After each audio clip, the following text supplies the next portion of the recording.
So in 2017, going back one previous year, both the U.S. Federal Trade Commission and Apple sue Qualcomm for basically the same thing, saying that Qualcomm was using its market position as the dominant smartphone modem supplier to force manufacturers into paying excessive fees. And this is one that I want to sort of dive in on. We spent a bunch of time advancing through the timeline to really get to this particular point, which I think is a great place to zoom in on Qualcomm's strategic position today, is this Apple lawsuit.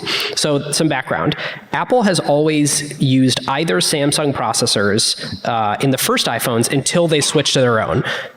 But they still had to pay Qualcomm patent royalties for whatever RF stuff they were using. So whether, let's treat the CPU as its completely own world, transitioning from Samsung to the A-series processors. Apple probably has to buy stuff from Qualcomm. Maybe they could look somewhere else, but either way, they're paying Qualcomm the licensing for it. Today, Apple does use Qualcomm cellular modems, which started in 2011, and there was just 1 year where they used Intel where they did not use Qualcomm. We're going to talk about that. So the way that I essentially perceive this and why Apple eventually initiated the lawsuit is Qualcomm got greedy. They had patents on technologies that were part of standards that were set by industry consortiums all over the world, and they leveraged those patents in basically every way possible. And here's the economics as far as I could sort of suss it out. So they asked Apple for $7.50 per phone sold, which comes to about $2 billion a year, plus an additional 8 to 10 when they were going to raise prices later. And so you quickly get to a situation where that Qualcomm was sort of expecting Apple to pay $17 just to license patents, right? Which is no chips on top of the price that they were paying for those baseband chips. So rack rate for a baseband chip, and baseband chips are the same thing as sort of cellular modems, is $30 a chip. And it's not actually $30. It's more like 5% of whatever the average selling phone price is. Guess what phones have a really high average selling price? iPhones. And so if you think about 250 million phones a year, that is $7.5 billion a year that Apple would be paying Qualcomm.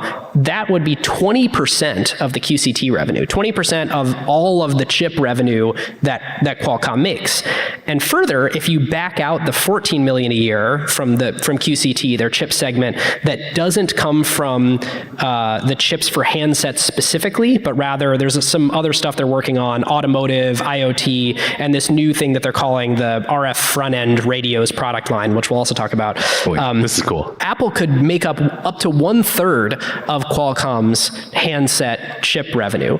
Now, analysts have estimated that Apple negotiated down from $30 to $10. Apple's general counsel during the lawsuit let the number $18 slip. So whether it's 10, 18, or $30 a pop, that is an enormous amount of revenue that Apple pays Qualcomm.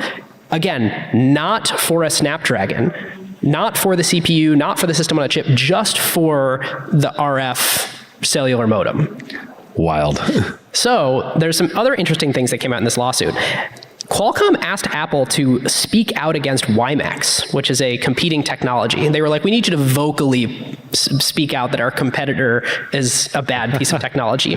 They also stipulated that if Apple ever used a competing supplier, and keep in mind this deal is signed in the early days of the iPhone, if they ever used a competing supplier to Qualcomm, they would owe Qualcomm $1 billion. Wow. So what Apple is basically doing is biding their time for there to be an actual credible competitor, and they had to wait all the way up until the 4G days, until they're like looking at Intel and they're like, especially if we work with you and we work closely with you, we think you can be a credible competitor to Qualcomm right now. We think your cellular modems business is like close enough where our customers won't notice the difference, and we can tell Qualcomm that we're going to use you and try to get a little bit of enough leverage there. Yep. What Qualcomm interpret that as is, well, now you owe us $1 billion because look at our original deal we did. what this basically comes down to from a legal perspective is because Qualcomm owns patents that are a part of an industry standard, they have to charge a price that is fair, reasonable, and non-discriminatory, or FRAND is the industry terminology. And Apple's basically alleging, look, you're abusing the market because it's not fair, reasonable, and you're highly, highly unreasonable in the way that you're charging us this. So around the time of the iPhone XS and XR, those phones actually did use Intel modems. But what was basically happening is the Intel modems were falling further and further behind Qualcomm. Apple was realizing, oh crap, we're going to miss 5G because there's no chance that Intel catches up and can actually develop a credible 5G chip.